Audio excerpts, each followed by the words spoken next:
यदा प्रतिनिवृत गुणोर्निचक्रात्म प्रसादुत तत्र गुणेषु संगः कैवल्य सम्मत पथस्तुतो भक्ति युगः को निवृत हरि कथा सुरतिं न कुर्या। कामनानुसार विभिन्न देवता उपासना और भगवत भक्तिर प्राधान्य निरूपण एथिरे वर्णना करा जायछि जे हे परीक्षित सुखदेव महाराज कहते बुद्धिमान मनुष्य मरण काल में कौन करवा उचित बोली तुम्हें जो पचारि मु तार उत्तर देती अर्थात भगवान श्रवण स्मरण कीर्तन करवा ये हूँ मनुष्य परम कर्तव्य। जे ब्रह्म तेज पाइबा इच्छा करते से ब्रह्मा जे निज इंद्रिय मान विशेष शक्ति पाइबा इच्छुक से इंद्र को एवं जहां संतान आशा रही से प्रजापति को उपासना करते जहां लक्ष्मी आवश्यक से लक्ष्मी देवी को जे तेज चाहते से अग्नि को जहां धन दरकार से वसुमान को एवं जो प्रभावशाली पुरुषों वीरत्व आवश्यक से रुद्रगण को उपासना करवा उचित। जे बहु अन्न पाइबा चाहते से अदिति को जे स्वर्ग चाहते से अदिति को पुत्र देवता मान को जहां राज्य प्राप्ति अभिलाष रही से विश्वदेव मान को एवं जे प्रजा मान को निजर अनुकूल कर रखिबार इच्छा रखते से साध्य देवता मान को आराधना करवा आवश्यक। आयु इच्छा थे अश्विन कुमार को पुष्टि इच्छा थे भूदेवी को एवं प्रतिष्ठा पाइबार इच्छा थे पृथ्वी को तथा गौ अर्थात अंतरिक्ष को उपासना करो। सौंदर्य चाहते गंधर्व मान को पत्नी प्राप्ति निमंत्रण उर्वशी अप्सरा को एवं समस्त प्रभुत्व लाभ निमंत्रण ब्रह्मा को आराधना करने आवश्यक। ये जश इच्छा करती से यज्ञ पुरुष को ये धन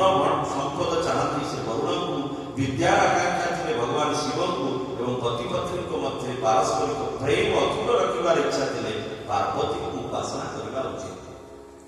धर्म उपार्जन करने भगवान विष्णु को वंश परंपरा रक्षा पितृपुरुष मान को बाधा विघ्न रक्षा पाइबा यक्ष मान को एवं बलवान होवार इच्छा थे मरुद्गण को आराधना करने उचित। राज्य निमंत्रण मनवंतर अधिपति देवता मान को अभिचार निमंत्रण निरुति को विभिन्न भोग प्राप्ति निमंत्रण चंद्र को निष्कामता प्राप्ति निमंत्रण नारायण को भजन करने आवश्यक। किंतु जो मैंने बुद्धिमान पुरुष से माने निष्काम होइथांतु कि सकल कामना युक्त होइथांतु अथवा मोक्ष चाहूथांतु से माने दृढ़ भक्ति योग द्वारा एकमात्र पुरुषोत्तम भगवान को ही आराधना करने उचित। एथिरे ही से मानकर बुद्धिमता निहित। एथि कहगला जे कोन ना जे माने बुद्धिमान पुरुष से माने केवल भगवान को उपासना करते योजना कि भगवान गीता रे कहले जे माने देवता मान उपासना करते से माने देवता को प्राप्त होते। जे माने पितृपुरुष को उपासना करते से पितर को प्राप्त होते। जे माने भूत प्रेत आदि ताको उपासना करते ताको प्राप्त होते। किंतु सब होची अनित्य सेथिरे ये मनुष्य जीवन सार्थक होबे। मनुष्य जीवन बहुत दुर्लभ होची मनुष्य जीवन। देवता भी चाहिए भी से माने भगवान को उपासना करि परिके नाही एवं पशु पक्षी एमाने भी चाहिए भगवान को उपासना करि करे। केवल भगवत आराधना केवल मनुष्य करि करे। मनुष्य जीवन रे केवल ये सुविधा के दिया जाए। मनुष्य यदि भगवान को उपासना करे तारे जन्म मृत्यु चक्र उद्धार हो। ये जो रोग व्याधि ज्वाला यंत्रणा भितरे बारंबार से पड़ुची आज दुख काली सुख काली मान काली अपमान काली वार्धक्य आसीगलानी काली मृत्यु आसीगलानी काली आत्मीय स्वजन मानकर नानाविध संकट काली अतिवृष्टि काली अनावृष्टि काली बात्या बन्या आदि दैविक ताप आदि भौतिक ताप आध्यात्मिक ताप नानाविध जो क्लेश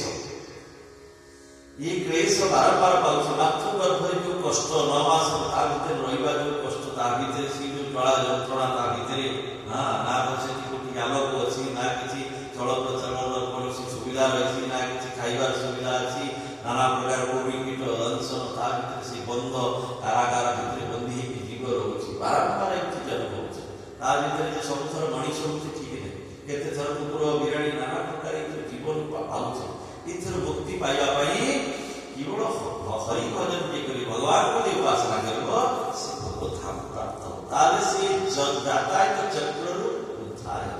नले उद्धार नाही। भगवान को भजन न करबा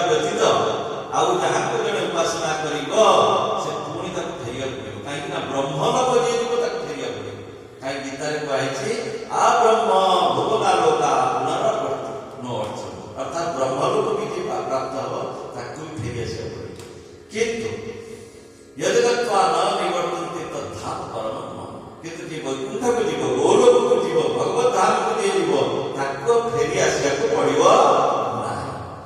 तेणु सेति पाई ए जीवन रे समस्त परम कर्तव्य होची भगवान कर नाम जप करबा कली जुग पड़ी जुग ना कली जुग समय जुग नास्ति कली जुग बड़े जुग ना काई कि ना ए जुग रे जने सहज रे अन्य जुग रे बहुत तपस्या हजार हजार वर्ष लक्ष लक्ष वर्ष तपस्या करने द्वारा जो गति प्राप्त हो नथिला ए कली जुग रे केवल नाम संकीर्तन द्वारा से अवस्था को प्राप्त हो से गति की प्राप्त हो जोटा कि अन्य बहुत कष्ट प्रत्येक विष्णु तेतायाम जगत मखे द्वारे परिचर्यायाम गुरु हरि कीर्तन सत्य युग रे 10,000 वर्ष ध्यान करके जो अवस्था प्राप्त होता त्रेता युग रे गोटे वर्ष यज्ञ निष्ठापर भाव में यज्ञ के करके जो गति लाभ होता द्वापर युग रे 1 मास काल भगवान का पूजा अर्चना विधि पूर्वक निष्ठा पूर्वक यदि जने करूथला कली युग रे केवल अहोरात्र नाम कीर्तन यदि जने 24 घंटा भगवान का नाम कीर्तन करे नाम जप करे तारे सेही गति लाभ करे अर्थात सत्य युग रे 10,000 वर्ष रे जहा जने लाभ करथला कली युग रे गुटिए केवल गोटे दिन रे से लाभ करे तारे कली युग रे केते ए होचे सुविधा दिया छै नाना प्रकार माया नाना प्रकार तांडव चाली छै हां मनर स्वाभाविक गति होची निम्न आड़ी विषय आड़ी विषय चिंतन आड़ी पर निंदा पर छिद्र अन्वेषण ए सब रे वृथा कथा चिंता व्यर्थ चिंता ये सब भितरे मनर गति से किंतु एठी सुविधा भी कोन रही है ना यदि एठी 24 घंटा भी जने कीर्तन करे 10,000 वर्ष सत्य युग रे ध्यान करे जो फल होतला से फल मिले ये कली युग रे नाम कीर्तन द्वारा भगवान को पाई तेणु जोड़ा कि आउ गोटे होची कोन ना अन्य युग रे मानस पाप थिला कली युग रे मानस पाप ना अर्थात अन्य युग रे हम मन रे यदि चिंता करे कहार अमंगल तारे से पाप होथला से पाप ता खाता रे लिखाई होथला हमें मन भीतर भाबी छे ए लोकटे को क्षति कर देबे कि तो करी ना मन रे भाबी छथि से आपन को लिखाई आपन का अकाउंट जे लोक पाप करै छी किंतु कली युग रे आपण मन भीतर कार अनिष्ट चिंता करूछथि कली युग रे मानस पाप ना मानस पुण्य अछि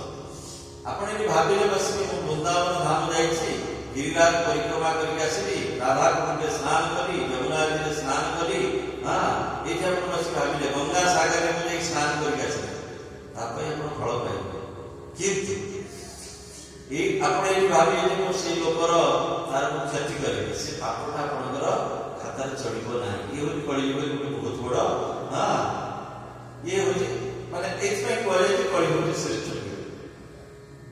कहीं अन्य युग रे ये सब वर्णन होतला ये जे थाता बोले केही जने पापर बोले बची कि केही जने भगवत धाम को दिया पे समर्थ होता है अब ये युग रे किति सहज करा जाय छै माने यदि केवल नाम जप जने करियो भगवान पाइबो चारि जन चोर थे अपन मध्य चर्चा है कि नहीं जानते सब चारि जन चोर थे समान कौन करथले ना भगवान का नाम साहाय्य चोरी करथले भगवान का नाम तांगा सांकेतिक कोड वाडथला संकेत तांगा थे चारि जन थे ए यदि आसला कहले नारायण हम आसला जड़े आपके दामोदर तो कोन करथि सो अंटारे सब धन टका पैसा सब बांधी सब ना लागो छी बहुत पैसा अछि ता दामोदर पर 17 के जमा अछि भलो धनी लोकटी दामोदर तापरे वासुदेव महास्मा हां हरिहर सब हरण करके छाड़ी दे आ ए प्रयोग करिबी लुटती सब पड़ाबड़ी करती छड़ी नहीं जंगल थांती चारि जण बहुत दिन एमती या करते दिने कौन है चारि जण जाक गोटे वृक्ष मूल चारि जण जाक बहुत वर्षा बहुत भयंकर वर्षा होती गोटे वृक्ष मूल सब आश्रय समय वज्रपात है हाँ से चारि जण जाक से एका संगे मरीगला परे आसीगले जमदूत मान जमदूत आसी पहुंचीगले जमदूत आसु आसु विष्णुदूत आसीगले आपण मैंने ये पड़े भयंकर पापी केते लोक भी मारी ठीक नहीं हाँ आ चोरी करी भयंकर पापी एक भले पापी नहा अरे ये को पापी ये नाम कीर्तन करते माने ये पापी को भक्त से नाई नहीं भयंकर पापी ये चोरी करते नाई नहीं जमराज को बचारा नाम जो उच्चारण करते से पापी के फेरा ये नारायण वासुदेव हरिहर दामोदर ये नाम उच्चारण करते नाई वैकुंठ जी समस्त वैकुंठ नहीं चाहते जमदूत सब गले जमराज कहले प्रभु एमती घटना है जमदूत नहीं विष्णुदूत नहीं पड़े गले कहले अरे से कौन से नाम करता अरे नाम जे गला तार कौन किसी पाप आसी नाम जे उच्चारण गला तार कौन पाप किसी अच्छी तार नाम उच्चारण समस्त पाप क्षय नहीं गला किंतु यार अर्थ नुहे आम नाम साहय पाप करवा चोरी करवा मुझे चोरी कर खाली नाम करदेवी से हमें से कौन जानी नथिले सत्संग के पाइना से सत्संग के पाइना 10 नाम अपराध नाम बड़े पाप करते नाम साहाଯ୍य पाप करवा एथिरे कल्याण हबनी नाम साहाଯ୍य से तो अज्ञानी जानी ना सत्संग के पाइना केबे काका को सुनी ना जे नाम फल चोरी कले महापाप जानी ना से तो मूढ़ पूरा कि ता भीतर भी समय नाम बोल श्रीमद् भागवत कहते अज्ञान अथवा ज्ञान माने जानते हो जानते हो जदि जड़े निया की छोईला निया कौन तो छाड़ी दो अजाणते जड़े हाथ पड़ी गला निया पड़ो ना नहीं पड़ी दो अजाणते जड़े सर्वत कही विष पी देला विष पड़ी पी देला से मरियो ना नहीं मरियो तेणु जहाँ जहाँ काम से कर तेणु नाम विषय कौन अच्छे ना मारण शक्ति मार आउ कौन रही दाहिका शक्ति जोड़न शक्ति कौन अग्नि पड़ो जमी जानते रहो नाम कौन अच्छे ना तारण शक्ति नाम जो जमी भाव नाम करो से तारी तेणु जमराज कहले जे नाम करुची तुम्हें ता पाखक केबे जीव नहीं जिह्वान भक्ति भगवत गुण नाम दे जिह्वान भक्ति भगवत गुण नाम धियं चेतस्ना स्मरति तच्चरणारविन्दं जिह्वान भक्ति भगवत गुण नाम धियं चेतस्ना स्मरति कृष्णाय नामति अक्षरा एकादपि तानानयतं असतकृत विष्णुकृत्या अर्थात जार विभाग्य वे भगवान कर गुणगान नामगान के करे जिह्वान भक्ति भगवत गुण नाम दे चित्तस्सदा स्मरति तच्चरणारविन्दं जार चित्त के वे भगवान का चिंतन करे कृष्णाय नमति यच्छिर एकादपि जहाँ शिर के भगवान को प्रणाम करे से पापी को तुम्हें जमलोक को नहीं जा आज ये सब कर तुम्हें जमा जीव नहीं हरिनाम जे करुची हरिनाम जे करुची तो नाम एते सामर्थ्य पापी से पाप करी पारिबनी नाम जति जो भाव उद्धार करिवो जड़े से पाप भी करी पारिबो ना किंतु जो मानकर बुद्धि जागृत विवेक जागृत हो गलानी सीमाने पापाचरण करिबा ठीक तो हमें नाम साहय हमको आज पाप करबो तो देखि से नाम करतवा ना सी अपराध सी कोन ना मूढ़ व्यक्ति से किसी जानी ना कि जानी सुनी किछि करिवो ताले अपराध तेणु नाम होछि सहजरे जड़े नाम अवलंबन करी भगवान को पाई से कली युग सम जुग नास्ती ये कली युग भाया जुग ना कली युग हूँ अति श्रेष्ठ कारण ये युग सहज जड़े भगवान पाई हजार हजार वर्ष ध्यान करके जहाँ पाऊे कली युग सहज जड़े पाई नाम तेणु श्रीमद भागवत कहते जो बुद्धिमान पुरुष ये पूर्व आम चर्चा करे जे सौंदर्य चाहूँ से उर्वशी अप्सरा को उपासना कर कि गंधर्व को उपासना कर भल पत्नी पाइबा चाहूँ उर्वशी को उपासना कर धन पाइबा चाहूँ वरुण को उपासना कर विभिन्न प्रकार वर्णना करा किंतु शेष वर्णना करा जो बुद्धिमान व्यक्ति से केवल भगवान को उपासना करते कहीं ये सब कुछ अनित्य देवलोक प्राप्त है पुणी जो पुण्य खाई पुणी तुमको आसा ब्रह्मलोक भी यदि जाओ पुणी आसा किंतु भगवत धाम को गले आसा पड़े से भक्त केवे किसी से भगवान को छाड़ा किसी चाहे भगवान का भक्ति केवल चाहे सब किसी भी चाहे केवल भगवान को ही से चाहे भगवान को छड़ा न नाग पृष्ठं न च सार्वभौमं न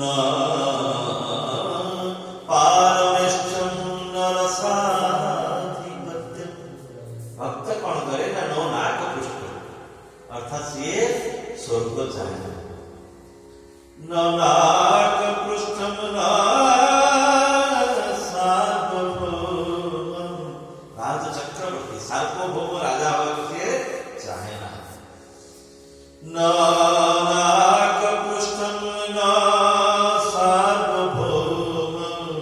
न पारमेष्ठम न रसाधिपत्यम नासी पारमेष्ठम अर्थात ब्रह्म पद भी चाहे आउ रसाधिपत्यम रसातल राजत्व भी से चाहे न जोग सिद्धि रपुनर्भवन्वा कि जोग सिद्धि भी चाहे कि मोक्ष मध्य से चाहे वांछति जत पादरजन शरण जी भगवान कर पाद रजर में शरण नहीं भगवान के पाद पद्म रे आश्रित हो जाती से स्वर्ग ना ब्रह्मपद इंद्रपद त्रिलोकर ऐश्वर्य रसातल ऐश्वर्य किसी चाहते भगवान के पाद पद्म रे शरणापन नहीं ताको चरण रज दिए ये चाहती चरण रज दिए आश्रित ही भगवान कर जो अभय आधार कर दिए आश्रित ही किसी चाहते कारण से जानी सब कुछ अधिक सब पाइले भी मनुष्य जीवन सार्थक हम ना सार्थक केमती हम ना भगवान पाइले यत् प्राप्य न किंचित वांछत जहाँ पाइले आउ किसी पाइबार इच्छा रहे न सोचती कौन दुख रहे न द्वेष्टि द्वेष रहे न उत्साह भवति यदि ज्ञात्वा मत्त भवति स्तब्ध भवति आत्माराम भवति तेणु तार से कृतकृत्य हो जाए तार जीवन सार्थक हो जाए तार समस्त कामना जो रही से परिपूर्ण हो जाए अपूर्णता तार दूर हो जाए तार कौन किसी कामना अभाव बोध का भीतर है भगवान को प्राप्त हो जाए जेपर्यंत भगवान को प्राप्त होनी से पर्यंत से खांटी होते जन्म मृत्यु चक्र आज जरा काली व्याधि आज बुढ़ा काली रोग काली दुख काली संकट काली बात्या काली बन्या काली विभिन्न प्रकार निंदा अपमान नाना प्रकार यही भीतर जन्म जन्म धरी घूरी घूरी किंतु जो बुद्धिमान पुरुष से निष्काम होइथांतु ये सकल कामना चित्त होइथांतु अथवा मोक्ष चाहता से दृढ़ भक्ति योग द्वारा एकमात्र पुरुषोत्तम भगवान को ही आराधना करवा उचित किंतु एठी कहला उचित जदि भी किसी काहा कामना थाए जदि भी काहा कामना थाए ताले से भगवान को ही मांगवा दरकार आउ काहा को मांगवा दरकार नो यदि भी कामना भी किसी अछि ताले आउ काहा को मांगने से प्रभु को मांग जहां कामना भी अछि प्रभु को मांग यदि किसी मोक्ष पाया को जान से प्रभु को मांग यदि किसी भी पाया को जान से प्रभु को आपन को दर्शन चाहते भक्ति चाहते ताले प्रभु को मांग आउ काहा को शरणागत हो दिखाई के ना सेते तोर कल्याण होबो नाही पुनी तोर पत्तर କିନ୍ତୁ ପ୍ରଭୁଙ୍କୁ ତମେ ଯେମିତି ବି ମାଗ ତାହେଲେ ତମର କଲ୍ୟାଣ ହିଁ ହବ। ପ୍ରଭୁଙ୍କୁ ମାଗିଲେ ତମର କଲ୍ୟାଣ ହିଁ ହବ। ପ୍ରଭୁଙ୍କୁ ମାଗୁ ମାଗୁ ଯେତେବେଳେ ଧ୍ରୁବ ପ୍ରଭୁଙ୍କୁ ଦର୍ଶନ କଲା ପରେ ପ୍ରଭୁଙ୍କୁ ମାଗିଲେ ଯେ ପ୍ରଭୁ ମତେ ଧ୍ରୁବ ପଦ ଦେଇଦିଅନ୍ତୁ। ଧ୍ରୁବ ପଦ ଦେଇଦେଲେ ପ୍ରଭୁ। ଧ୍ରୁବଜୀ ତାପରେ ଚିନ୍ତା କଲେ, ମୁଁ ଭଗବାନଙ୍କୁ ପାଇକି ମୁଁ ଧ୍ରୁବ ପଦ ମାଗିଲି, ତୁଚ୍ଛ ଧ୍ରୁବ ପଦ କଣ ଇଏ? ମୁଁ ଭଗବାନଙ୍କୁ ତାକୁ ପାଇକି ଏଇ ଧ୍ରୁବ ପଦରେ କାମନା କରେ। ଧ୍ରୁବ ପଦ ସାଧାରଣ ଜିନିଷ ନୁହଁ, এই সমস্ত জগতের উপরে সে, সমস্ত যে রয়েছে সমস্ত লোক তার উপরে সে। তথাপি কহিলে প্রভুকে এই মাগিলে ধ্রুবপদ, প্রভু অবিরল ভক্তি, ଅନନ୍ୟ ଭକ୍ତି, ଅବିଚ୍ଛିନ୍ନ ଭକ୍ତି ମାଗିଲେ। କିନ୍ତୁ ପୁଣି ପ୍ରଭୁ ତାଙ୍କୁ କହିଲେ, ତୁମେ ରାଜା ହୁଅ, ମୁଁ ତୁମକୁ ଚାହେଁ ତୁମେ ରାଜା ହୁଅ, ତୁମକୁ ରାଜା ଭାବରେ ମୁଁ ଦେଖିବାକୁ ଚାହୁଁଛି। ପୁଣି ରାଜ୍ୟ ପରେ ସେ ପୁଣି ପ୍ରଭୁଙ୍କୁ ଡାକିଲେ, ପୁଣି ଦିବ୍ୟ ଲୋକରେ ଦିବ୍ୟ ବିମାନ ଆସିଲା। ମୃତ୍ୟୁର ଶିରରେ ସେ ପାଦ ଦେଇକି ଗଲେ। ମୃତ୍ୟୁ ତ ସମସ୍ତଙ୍କୁ ଗ୍ରାସ କରେ, କିନ୍ତୁ ସେ ମୃତ୍ୟୁ ଆସିକି ପହଞ୍ଚିଲା। ଯେ ଆପଣ କୁଆଡେ ଆସିଲେ? ନା ଆଜ୍ଞା, ମୁଁ ତ ଯିଏ ବି ଏଠି ଭୂଲୋକରେ ଯିଏ ବି ଶରୀର ତ୍ୟାଗ କରନ୍ତି ମୁଁ ସମସ୍ତଙ୍କୁ ଗ୍ରାସ କରେ, ତାପରେ ସେ ଯାଆନ୍ତି। କିନ୍ତୁ ଆପଣ ସିଧା ସେମିତି ଯାଉଛନ୍ତି, ଅନ୍ତତଃ ଟିକେ ଚରଣ ମୋ ମୁଣ୍ଡ ରଖିଦିଅନ୍ତୁ। ତେଣୁ ଭଗବତ ଭକ୍ତିର କେମିତି ମହିମା! ମୃତ୍ୟୁର ପାଦରେ, ଏଇ ଶିରରେ ପାଦ ଦେଇକି ସିଏ ଧ୍ରୁବ ଲୋକ ଗଲେ। ତଥାପି ତାଙ୍କ ଭିତରେ ଗ୍ଲାନି ହେଲା ଯେ ମୁଁ ଏଇ ଧ୍ରୁବ ଲୋକକୁ ମାଗିଲି, ପ୍ରଭୁଙ୍କୁ ଅବିରଳ ଭକ୍ତି ମାଗି ପାରିଥାନ୍ତି। ତେଣୁ ଯାହାବି ଶ୍ରୀମଦ୍ ଭାଗବତ କହୁଛନ୍ତି, ଅକାମ ସର୍ବ କାମ ବା ମୋକ୍ଷ କାମ ଉଦାର ବିହିତି ପ୍ରେଣ ଭକ୍ତି ଯୋଗେନ ଯଜେତ ପୁରୁଷଂ ପରଂ। ତୁମେ ଯଦି ଅକାମ ହେଇଥାଅ, କହୁଛି ତୁମେ ବୁଦ୍ଧିମାନ ପୁରୁଷ, ସେମାନେ ନିଷ୍କାମ ହୋଇଥାନ୍ତୁ କି ସକଳ କାମନାରେ ଯୁକ୍ତ ହୋଇଥାନ୍ତୁ। ବହୁତ ପଦାର୍ଥ ସେ ପାଇବାକୁ ଚାହୁଁଛନ୍ତି, ତଥାପି ପ୍ରଭୁଙ୍କୁ ମାଗ। ସେମିତି କେମିତି ହଉ ନା କାହିଁକି ପ୍ରଭୁଙ୍କୁ ସେମିତି ଯୁକ୍ତ ହୁଅ। ଯେନ କିନା ଉପାୟନ ମନଃ କୃଷ୍ଣ ନିବେଶ। କଂସ କଣ କଲା? ସବୁବେଳେ ଭୟ, ଭଗବାନଙ୍କ ପ୍ରତି ପ୍ରବଳ ଭୟ। ଯେତେବେଳେ ଦେଖିଦେଲା ପୁତନାକୁ ଛାଡ଼ିଲା ମାରିବା ପାଇଁ, ଆକାଶବାଣୀ କରିଛି ଯେ ଅଷ୍ଟମ ଗର୍ଭ, ଦେବକୀର ଅଷ୍ଟମ ଗର୍ଭ ହସ୍ତ